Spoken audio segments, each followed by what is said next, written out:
বাংলাদেশের রাজনীতিতে ফের সবচেয়ে বড় আলোচনার কেন্দ্রবিন্দুতে উঠে এসেছেন সাবেক প্রধানমন্ত্রী শেখ হাসিনা। সম্প্রতি সামাজিক যোগাযোগ মাধ্যম ফেসবুকে বাংলাদেশ আওয়ামী লীগের অফিসিয়াল পেজে প্রত্যাবর্তন 2.0 লোডিং লেখা একটি রহস্যময় পোস্টার প্রকাশ করা হয়েছে, যেখানে শেখ হাসিনার ছবি যুক্ত রয়েছে। এই একটি পোস্ট ঘিরেই এখন দেশ জুড়ে শুরু হয়েছে নতুন রাজনৈতিক জল্পনা। তবে কি বাংলাদেশের রাজনৈতিক ময়দানে আবারও সক্রিয়ভাবে ফিরছেন শেখ হাসিনা?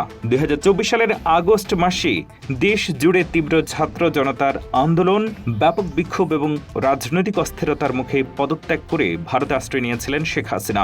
দীর্ঘ সময় পর্দার আড়ালে থাকার পর হঠাৎ এই প্রত্যাবর্তন 2.0 স্লোগান দলের নেতাকর্মী ও সমর্থকদের মধ্যে নতুন করে আশার আলো যোগাচ্ছে। রাজনৈতিক বিশ্লেষকদের একাংশের মতে বর্তমান অন্তর্বর্তীকালীন সরকারের শাসনামল এবং আন্তর্জাতিক চাপের এই আবহে মাঠ পর্যায়ে কর্মীদের মনোবল চাঙ্গা রাখতেই আওয়ামী লীগ এই ডিজিটাল প্রচার কৌশল নিয়েছে। তবে দলের শীর্ষ নেতৃত্ব এখনও এই বিষয়ে আনুষ্ঠানিকভাবে কোনো ঘোষণা দেয়নি। যদিও দলের পক্ষ থেকে বারবার বলা হয়েছে শেখ হাসিনার দেশ ত্যাগ কোনো স্থায়ী প্রস্থান নয় এবং পরিস্থিতি স্বাভাবিক হলেই তিনি দেশে ফিরবেন।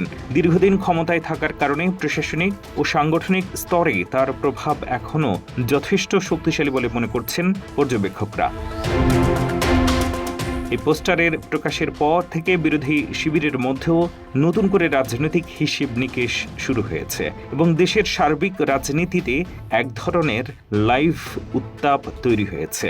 সোশ্যাল মিডিয়ার আওয়ামী লীগের এই প্রত্যাবর্তন 2.0 স্লোগান এবং শেখ হাসিনার রাজনীতিতে ফেরার সম্ভাবনাকে আপনি কিভাবে দেখছেন?